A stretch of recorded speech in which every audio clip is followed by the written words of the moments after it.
Okay, the energy for me on this different. One thing with 4, but also with the rest is I put these all up really high on a pedestal. So like when we talk, I think maybe you got to bring me down a little just because, they're fun. They are really, really fun. But now I'm trying to think through the lens of stuff we've already talked about. Okay. So It's a better experience than the other movies. Number 4, like, especially coming off 3. Like this, I texted you during it that this movie is really fun. To start, now this movie did something a little different with Mission Impossible Ghost Protocol. It came out in 2011. This is December 16th is when this one came out. And these movies usually come out in the summer, right? Like, isn't that... They feel like a summertime movie. And so I looked it up, and I guess they were trying to avoid a crowded release calendar because there were some other big movies coming out, like the Harry Potter franchise was going, Captain America was just starting, and then Transformer. But then a fun little part here, Brad Bird, this guy. Way better. I do think, in general, animators are really great storytellers, but this guy in particular. Very little in this movie I felt dragged. Yes, I had so much more fun in this movie until they got to India. Saurabh, this movie, complete turn for me. It feels like, and I wanted to ask you because I know that this one had 2 different directors or something with that, right? Right. And I wonder if those were the two parts, because it feels like a completely different movie. The tone completely changes. It becomes goofy in a bad way. It becomes too lengthy. And it feels to me like it became a whole, like they build up this really great action, really fun sequences, and they just completely drop the ball in the last third of the movie in India. Yeah, I totally see what you're saying. As far as when you're asking about the 2 directors, they'd only had one director. It was Brad Bird who was directing all the way through, but they brought in Christopher McQuarrie to do some script doctoring and help to kind of punch up some stuff. That's it. Okay. And from what some of these interviews were saying is that some of the plot was getting a little too convoluted and overly complicated. And so McQuarrie was brought in to simplify, cut out some stuff. If you can cut out things, if you're able to cut it, make it more streamlined. Right. And yeah, because McQuarrie came in at the Burj Khalifa scene and really tried to punch up from there to the end of the movie, but they had to also do a little bit of tweaking from earlier stuff too, but it was mostly from like Burj Khalifa through the 3rd act.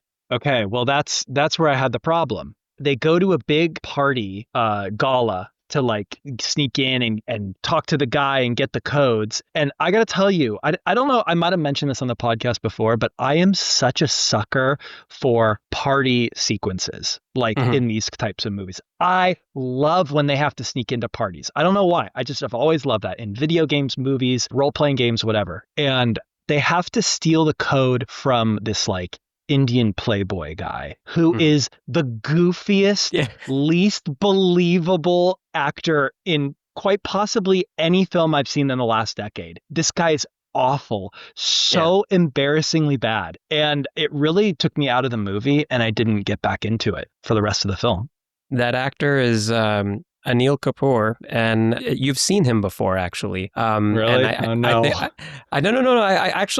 I think this will reinforce what you're saying, because when I mention the name of the movie, it's going to, I think, hit you right away. Slumdog Millionaire. Oh my God. He's the host. Yeah, and totally. Very over the top. I'm sure he's great. Like, I'm sure he's a great actor. It was so the wrong direction for what they were doing. That you definitely feel a big tonal shift during that whole part. The only part like where it didn't feel too overly like trying to be comedic, where it felt more natural, was Jeremy Renner. The stuff that he had in there was like, so I'm going to be safe, right? I can jump into this thing, the fan or whatever. Right. And he's got to go into the computer and where it's going to be hot, and he's like levitated by some sort of technology. And yeah. And I love, by the way, that jump into there again, or kind of call back to MI1. Brad Bird actually said, okay, if I'm making this movie, I want every piece of tech that they rely on to fail. Which is what we talked about several times. Yeah. Totally. So, I love that gimmick. I think it's as important to the series as Tom Cruise running. And but like even with that scene where Benji is like kind of being short with Jeremy Renner's character mhm, to a point where I felt they had some sort of beef that I missed. And mm. it was also in the latter third of the film. And to me it was like, whoa, this feels like a completely, like, I enjoyed it. I enjoyed their dynamic. I thought it was funny and it worked, but it did make me think that I missed something. And I think it was just the latter third was just a weird shift.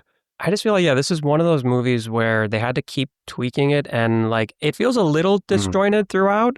It's Mm-hmm. still luckily very entertaining. The Yes.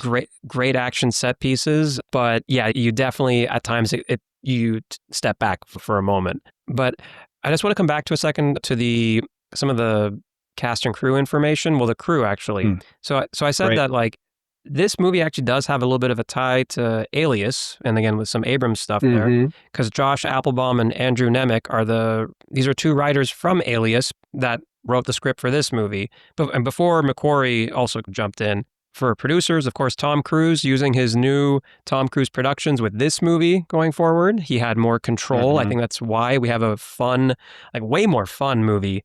Yeah. And I think we'll both appreciate this. So Abrams, he was producing, but he was distracted. He had less. He had Thank a less. God.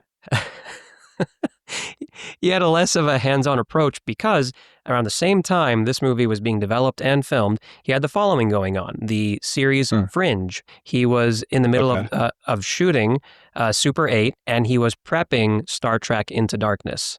So Wow. his hands were full. Thank God. Good. It paid off. Yeah. His Bad Robot production company title came up at the beginning and I let out a groan, but he Mm, really didn't seem to have much of his hands on this one. It felt a way more fun, like you mm. said, and kind of action oriented. Like they move pretty quickly from set piece to set piece in a Right. really fun way. Yeah. This movie was a little bit longer at 2 hours and 12 minutes, but I don't Hmm. think, with exception of maybe like some of those parts, like maybe India, like you don't really feel it. Like India could have been a much shorter, you can describe everything that happens there in like 2 sentences, I think, um, Exactly.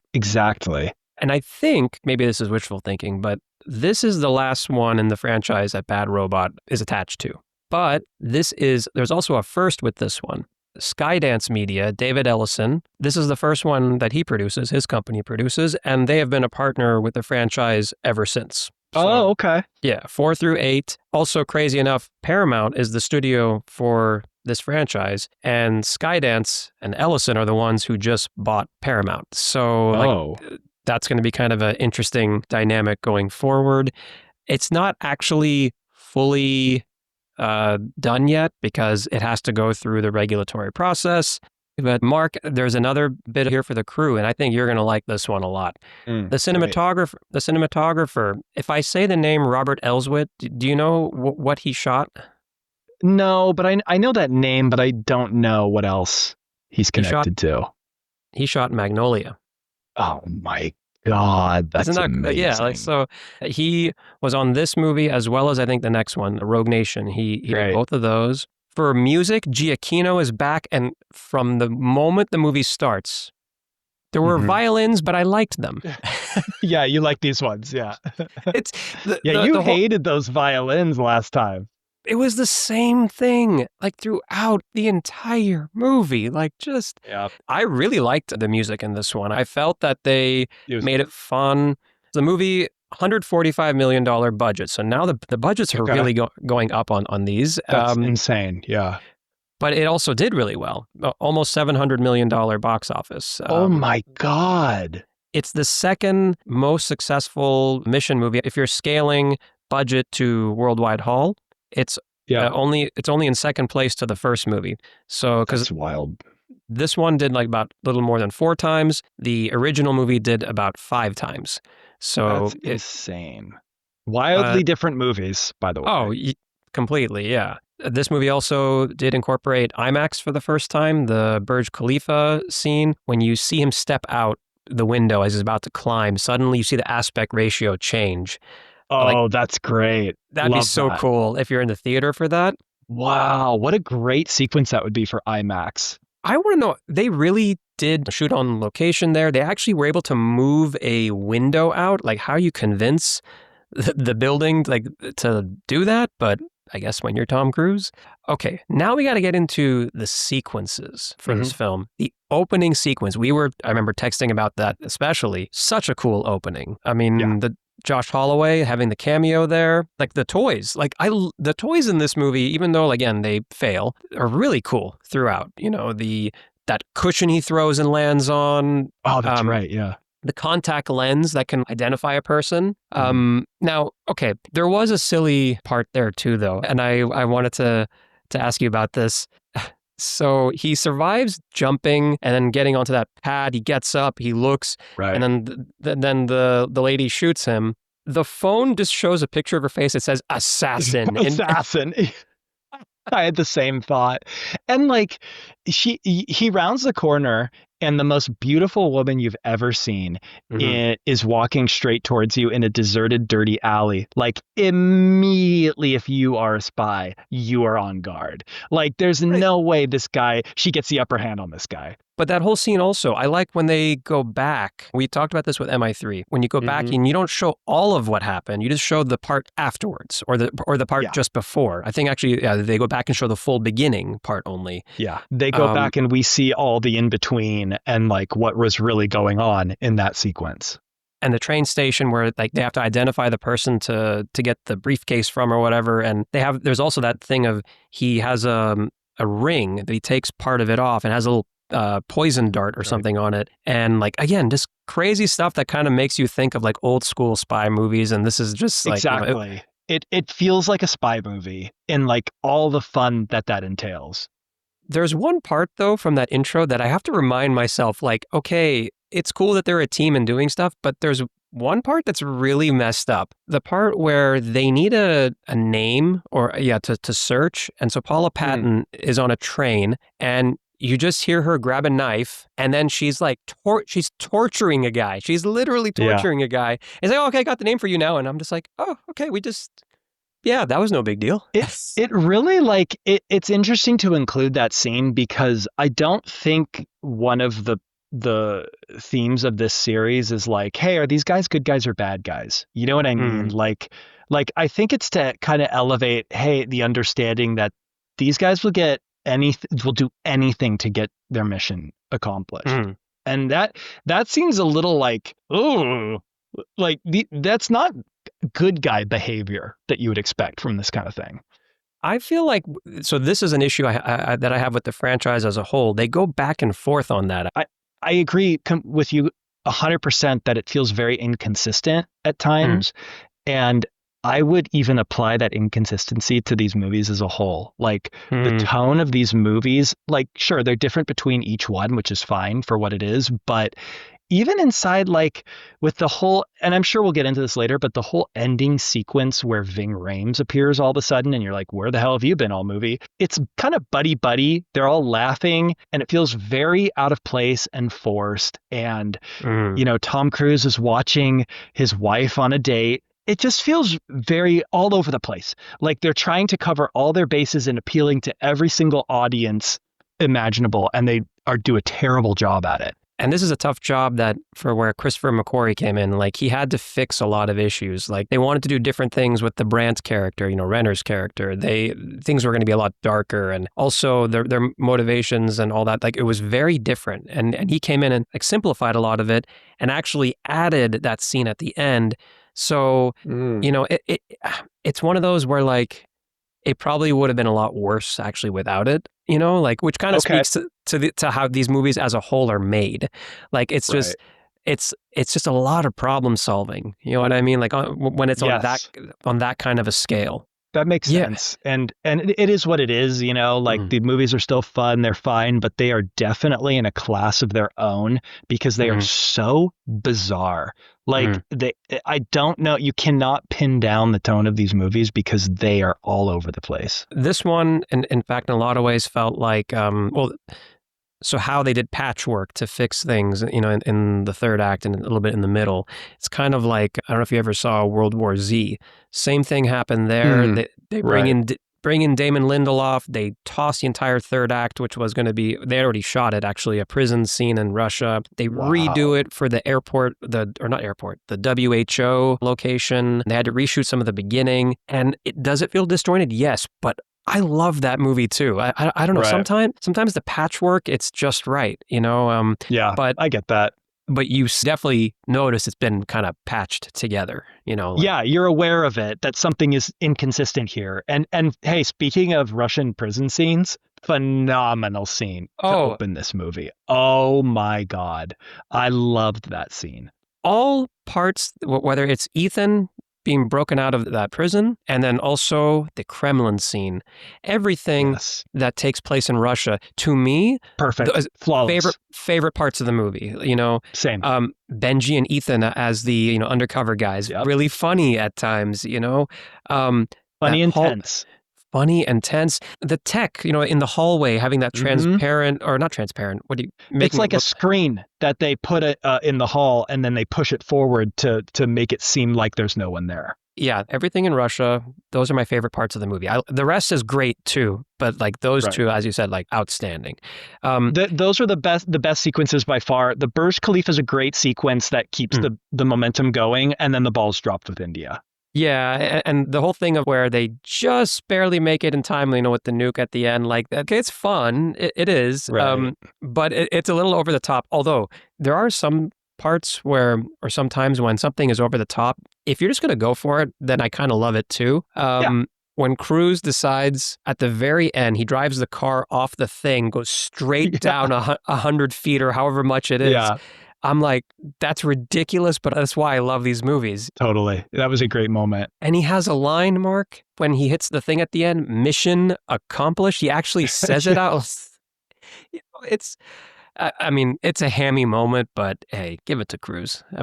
Yeah, exactly. These are hammy movies. Yeah, from the Kremlin scene, I love the whole where he has a reversible jacket. That's been memed, I think, so many times. And with Russia in particular, and what happens ultimately at the Kremlin, I remember thinking for a while, why did Russia allow this movie to be released in their market? The movie shows that, but then being the Kremlin exploding and being destroyed. Yeah, just being attacked. But then, you know what, like watching it again, I realized why they allow it, because they show that Russian agent who's chasing after Hunt, and then it becomes clear in the story that both USA and Russia realize that they're being manipulated, and that there is guys. Yeah, someone else is being the bad actor and trying to start a nuclear war. Right. So, but man, that is extremely ballsy still, I think, to show really something is. like that. I agree. It's an intense scene. It's very uncomfortable. But one other area now I want to talk about new characters. So we have you have Tom Wilkinson as the secretary of the IMF. Super brief. Super brief, but he was good. Like he's great. He's one of those guys, I like him in anything he's in because he always brings like an intensity. I always think of in particular Michael Clayton. Sure. He's the informant in that movie, and he is such a good actor in that movie too. Other brief appearances, even though this is a returning character, is Luther. Why wasn't he in this? I really don't know. I think like they just didn't develop the story with him. So weird. Okay, I have a detail for you here. So he has 39 seconds of screen time. He was only on set for 2 days, but guess how much he was paid? Oh my God, how much? $7.7 million. Good for him. Good for him. Oh, this was his favorite one to be in, I'm sure. That's got to be like some kind of a record. Yeah, total props to Ving Rhames on that. He's been in everyone since. Yeah, that's nuts to me. Then Brandt, played by Jeremy Renner. And his story and character changed a lot before they actually shot the movie. I like what they ultimately did with it. There was that whole misdirection of he thought that he failed to protect Julia, Ethan's wife, and really it was Ethan who faked the death of her. Cover up. Yeah. That was really good. Which it was good, but it's also such a this guy's whole deal. Like he failed his mission, right, in protecting Tom Cruise's wife in this movie.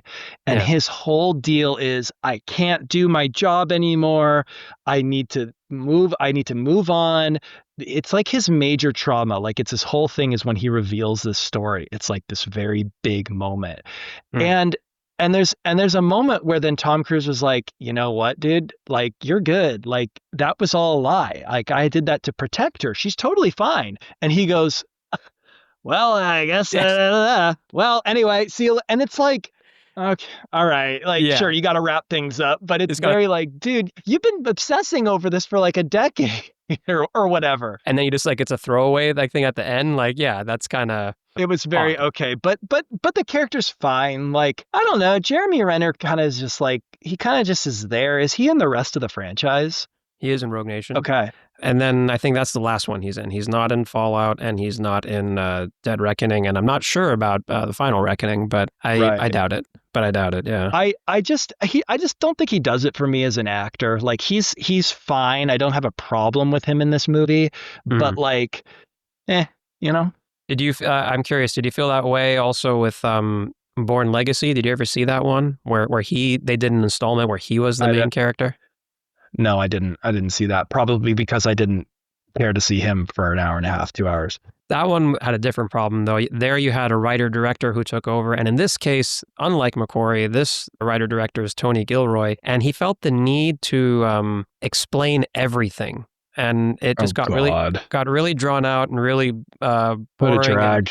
But, McQuarrie, I appreciate that he lets, as you're saying, let the audience figure it out. Give them room, and maybe they won't figure it out, and then they just have to watch it again. That's, that could be fine too. Like we saw with the first movie. I still figure things out for the first time when watching that movie again. Yes. And like there were times in this one where I was like, wait, what are they? Who are they? What? Who's the code name? What are they talking about? Who gives a shit? Like, just watch and have fun, Yeah, like Ethan is tracking the villain Hendrix through the sandstorm. He has a GPS tracker, and I'm like, wait, how the hell is he tracking him? With what? What's on him? Or later, that's a good point. When I Googled it, like it said, the briefcase that has the stuff has a tracker in it, of course. and they put it in there, but it's so quickly done, and you don't know that. It's a little confusing. Okay, Sure. that one's not so bad. The other part from that same Dubai part, and where Ethan's chasing Hendrix through the sandstorm, a part where I have a problem is, well, he's not chasing Hendrix. He's chasing Hendrix's henchman, or so he thinks. Oh, that's right. Yeah. And then Hendrix pulls off a mask. Yeah. And I'm like, wait a minute. You're not an agent. You're not a spy. You're not a like a shooter, like runner, exceptional driver. He's not trained in any of that. This is again nitpicky, I admit, but it's like, I don't get it. You're like aren't you a scientist who just lost his mind or something and just right.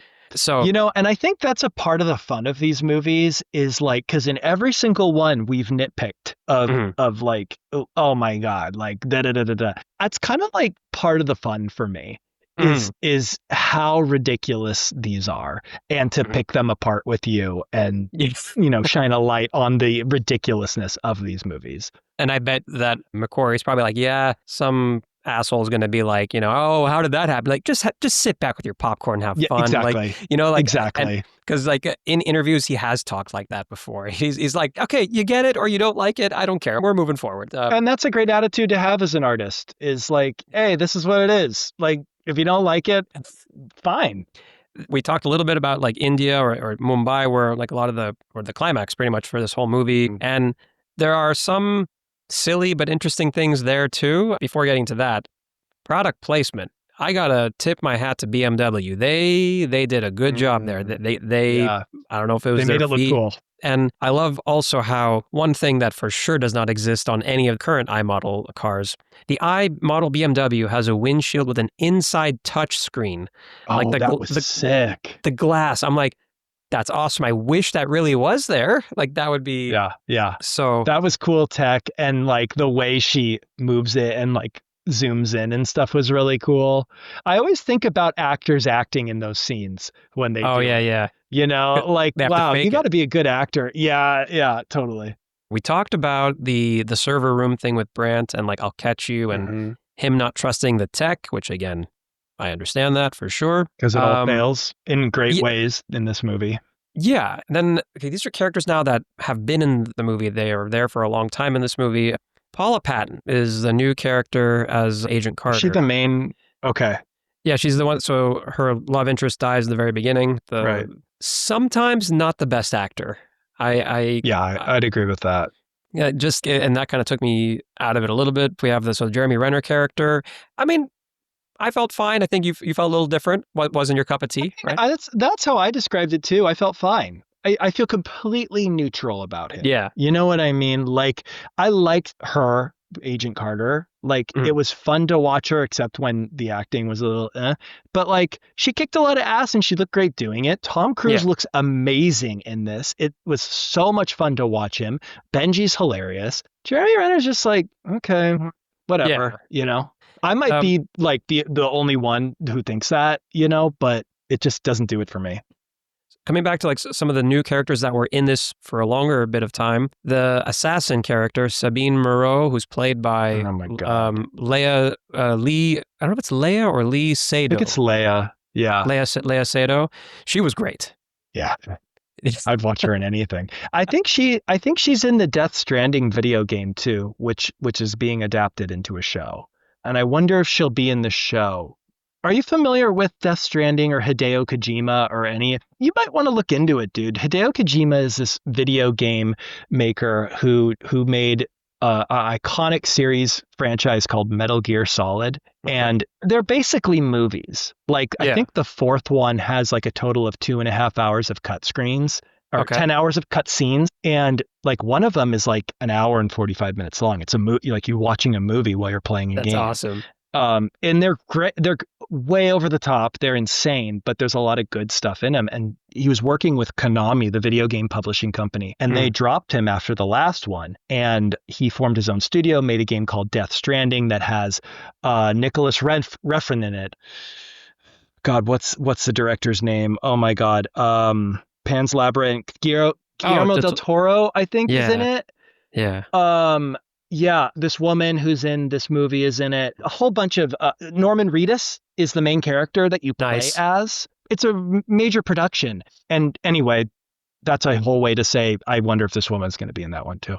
I mean, and look, I get it. If it's attracting talent like this, it explains like something I've been noticing recently. I feel like we've all been seeing this, that like, so good movies that are received well lately, it doesn't matter. Box offices haven't been moving much recently. Right. I feel like attention span and all that is shifting to video games. I hear this more and more now that just the stories in games now are out of this world good. So, I mean, Hideo Kojima is working with Jordan Peele on a new video game franchise. They're blending now. That's awesome. And seeing Léa Seydoux be in a game, as you said, like does not surprise me at all. And she's so great. And she was also in, remember, Dune Part 2, and she was wonderful like in that as well. Right. Yeah. Yeah. She's great as Sabine in this. Although I did just in this movie think of her as, oh, that's evil diamond assassin lady. That's pretty much like I just summed her up as that. And I'm like, it's very on the nose, which I don't mind. You know, like these movies are complex, so the simpler the character, I'm like kind of on board for. Sometimes a henchman or henchwoman is just that. You know what I mean? Like, and that's wonderful. As far as returning characters, this one though is in it briefly. You have Michelle Monaghan playing Julia again. She does reappear in Fallout, but handled better. But that for me is not saying much. Like this scene, it felt a little like why? Like, what is the point of this? Why do we care about this woman so much? Like, and his relationship with her, like, this is not what the movie is about. And it felt like and talk about nitpicky, like realism, like what they smile real big at each other. The music swells and it's like, what's the problem? Like, what is the nature of your guy? You guys look like crazy people right now. It felt like a throw-in, definitely. And I really appreciate, and this is a little bit of a preview, with Rogue Nation, that storyline is not part of it at all. Like, thank God. We don't need that in this. That movie's going to have a very different feel to it. I mean, it's the first one that McQuarrie is stepping into the driver's seat, but we'll get into that. Okay. I'm excited for it. I have also a few notes of these like little moments that I wanted to ask you because it didn't always make sense. There's a part, so in Russia, in the very beginning, Ethan gets out of prison, but he brings a guy with him, Bogdan, the character of Bogdan. And then that is called back to because Bogdan, his cousin, is like an arms dealer. And that's where the connection with the Indian guy and the satellite link come into place. That whole part was not very clear and maybe on purpose was meant to be messy.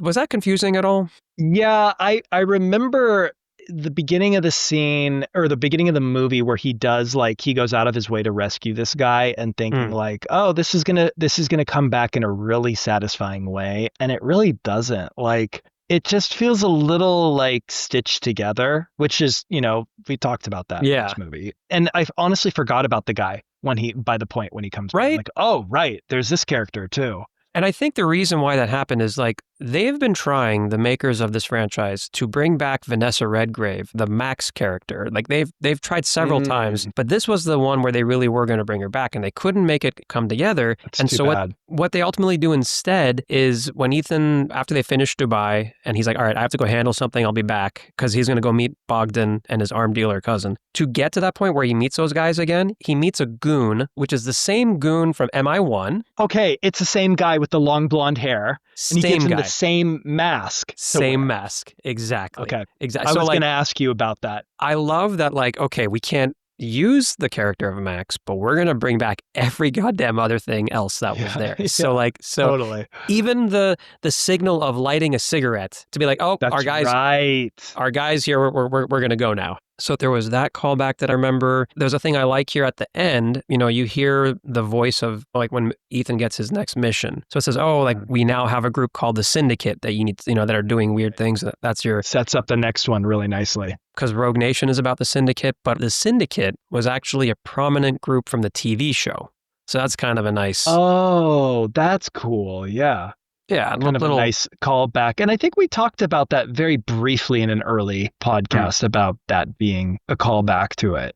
I feel like there probably have been more, but it's just like, we didn't watch the show. So like, it's like... This wasn't on our radar. Yeah. It's like what you said to me. You could tell me any name, any plot point. Yeah, sure. Yeah, that happened in the show. Sure. But it's cool.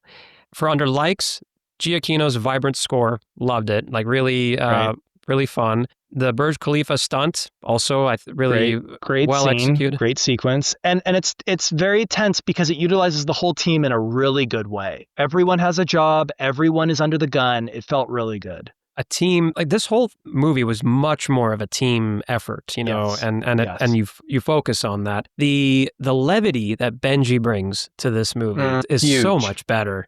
So good. I also felt like these callbacks that we've been talking about, whether it's to MI1 or the other movies or whatever, they don't feel forced. They're just nicely dropped in there. We were talking about the tech failing constantly to add some pressure. My favorite, For the dislikes, though, the villain character. I mean, no, there hasn't been a good villain. There really hasn't. No. And this actor is good. He was the guy from the original Girl with the Dragon Tattoo movie, the Neil Blomquist. But it's like, all right, so you just hate how things have gone and you want to destroy the world.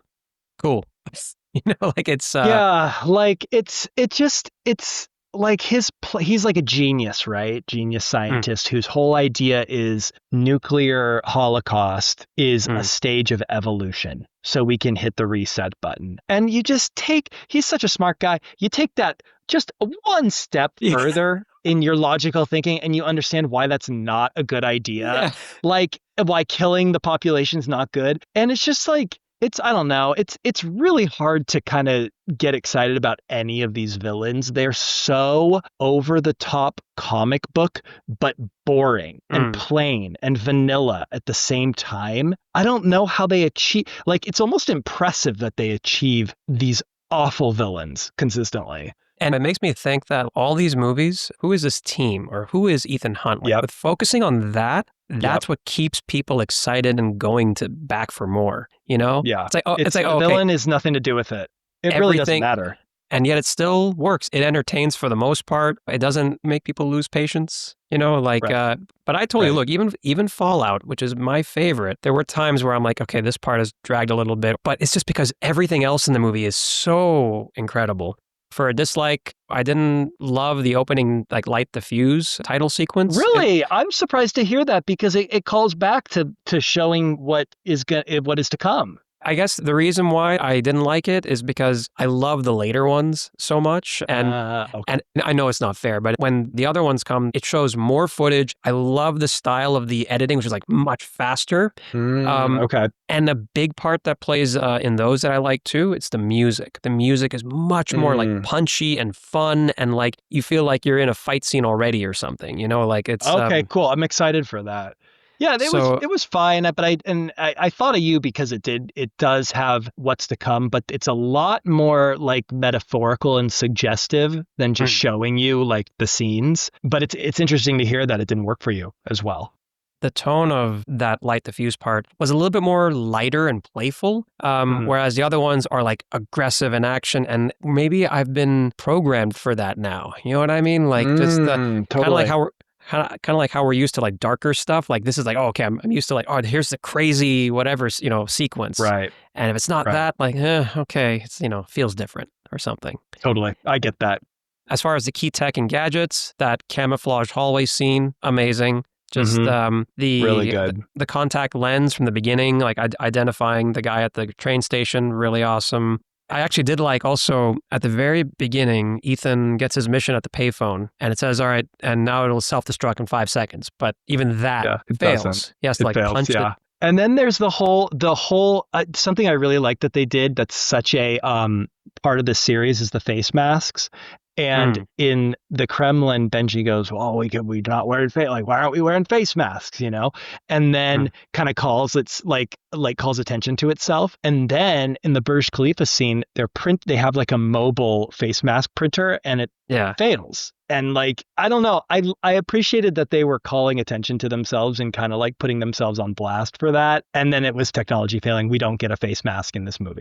Impact on the franchise, big shift to team storytelling structure. I thought that was definitely, that worked. It worked really well. It worked really well.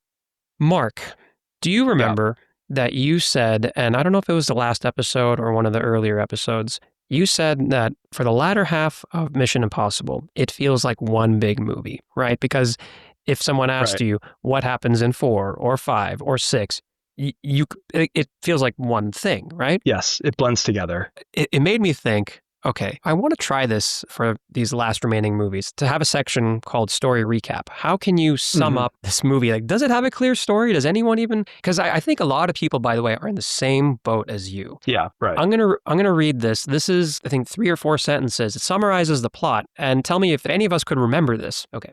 Is this to this movie? To this movie. This movie. So, Ethan Hunt and his team are tasked with recovering stolen Russian nuclear launch codes after IMF agent Hanaway is killed. They discover a nuclear extremist, Kurt Hendricks, is behind it. Hendricks steals a launch device from the Kremlin and frames the USA, triggering Ghost Protocol. With the IMF disavowed, Ethan's team operates underground, chasing Hendricks to Dubai and then Mumbai. Hendricks plans to use a private Indian satellite to order a nuclear strike and start a global apocalypse. Ian and team stop him just in time. The movie ends with Luther rejoining and Ethan revealing Julia is alive. And isn't that every single movie? Yes. Like, couldn't that be like, yeah, the IMF or someone gets disavowed, something is stolen. You know what I mean? Like, it's a prescription, right? Yeah. Honestly, this is the shortest recap I think I could do because it's such a hodgepodge of stuff, but it's fun. So for rewatchability, right? How do you feel on rewatchability? I wouldn't. Like, no, I don't know why I would want to. There's cool sequences. It's fun, energetic, but it has like some of these strange gaps or disjointedness. It's a lot of fun. Like I would probably watch, when I was asking you and Chris, like on an airplane, like if it's in the library, I might watch a little bit of it. Sure. Yeah, I'd agree with that. I would definitely watch this over the first 3. Yeah, definitely over. With the exception of 1. Yeah. With the exception of 1. It's up there with 1. Definitely better than MI3, for sure. Yeah. The cruise sprint against the sandstorm. I mean, hey, the visual was cool. You know what I mean? The visual is good. Yes. The dark cloud, like the darkness is kind of creeping like it's a top-down view, high above the city. Darkness is like chasing Tom Cruise. It was very metaphorical and very well done, and I really enjoyed it. I mean, man, this is the fourth movie. Like, now being through it, how do you feel? Excited for the latter half. This kind of sets up what's to come, and I'm really looking forward to rewatching the rest of these movies. Not that it's been a slog, but my God, the third one was bad. And this one is like getting the ball rolling. Totally. I feel like it's an injection of energy. It's a reset, kind of a reset, Yes. And this would be the part where I would say, hey, listener, Mission Impossible Ghost Protocol is streaming on Prime Video and Paramount Plus. Now, the last time, Mark, I said that, you're like, but you don't have to watch it. It's okay. Yeah. How do you feel this time? I mean, it's fun. Like, if this is your type of movie, you're going to have fun with it. And honestly, like, I slammed the latter third of this movie, but it's almost worth watching just to see like how much of a tonal shift it is. You know what I mean? Like, see for yourself. Definitely. It's a hell of a ride. And I think a movie where you have the creative forces of Brad Bird and Christopher McQuarrie and Tom Cruise and the rest of that cast working together. Yeah, this movie is a good time. I do hope all of you check it out. And just a little bit of a heads up previewing. This next one, number 5, is Mission Impossible Rogue Nation. And with this one, Mark, it is finally the one where Christopher McQuarrie himself steps into the driver's seat. Let's go. You're going to have a lot more like layered storytelling and crazier stunts. And the thing I really like with him and why I put him on this like high pedestal is I'll say I feel he is a good problem solver. I feel that he can step back from being a writer, and when he needs to take over as a director, do that job first. And he works well with Tom Cruise. And I think these two as a team really have been making these movies entertaining to a whole level. That's how I feel. Again, maybe I need to be brought back down to earth a little, but we're definitely going to get into it. We're going to find out. I can't wait. Awesome, man. Thanks. Thank you, dude.